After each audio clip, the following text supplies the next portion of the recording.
ഹരേ കൃഷ്ണ. പലർക്കുള്ള സംശയമാണ് കർമ്മങ്ങൾക്കെല്ലാം കർമ്മഫലം ഉണ്ടാവുമോ എന്നുള്ളത്. തീർച്ചയായിട്ടും കർമ്മങ്ങൾക്കെല്ലാം തന്നെ കർമ്മഫലം ഉണ്ടാവും. അത് ഭഗവാൻ തന്നെ ഗീതോപദേശം നടത്തുന്ന സമയത്ത് പറഞ്ഞിട്ടുണ്ട്. കർമ്മങ്ങൾ രണ്ട് തരമുണ്ട്.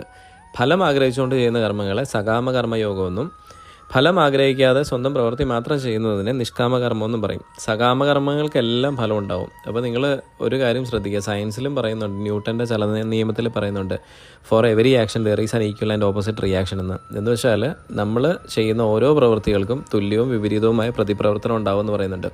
അപ്പം നിങ്ങളൊരു കർമ്മം ചെയ്യുന്ന സമയത്ത് അത് നിങ്ങളെ മാത്രമല്ല വേറൊരാളെയും കൂടെ ബാധിക്കും. അയാൾക്ക് മോശമായിട്ടാണൊരു അനുഭവം ഉണ്ടാകുന്നത് നിങ്ങളുടെ കർമ്മം കൊണ്ടെങ്കിൽ തീർച്ചയായിട്ടും അതിന് വിപരീതമായൊരു പ്രതിപ്രവർത്തനം നിങ്ങളുടെ ജീവിതത്തിൽ ഏതെങ്കിലും തരത്തിൽ സംഭവിക്കും. അത് നിങ്ങളൊരാളെ ഉപദ്രവിക്കുന്ന സമയത്ത് അയാളുടെ ഒരു മനസ്സിലുണ്ടാക്കുന്ന വിഷമം നിങ്ങളിൽ രോഗങ്ങളായിട്ടോ ബുദ്ധിമുട്ടുകളായിട്ടോ അസുഖങ്ങളായിട്ടോ തടസ്സങ്ങളായിട്ടോ നിങ്ങളുടെ ജീവിതത്തിൽ റിഫ്ലക്റ്റ് ചെയ്യുക തന്നെ ചെയ്യും. ഹരേ കൃഷ്ണ.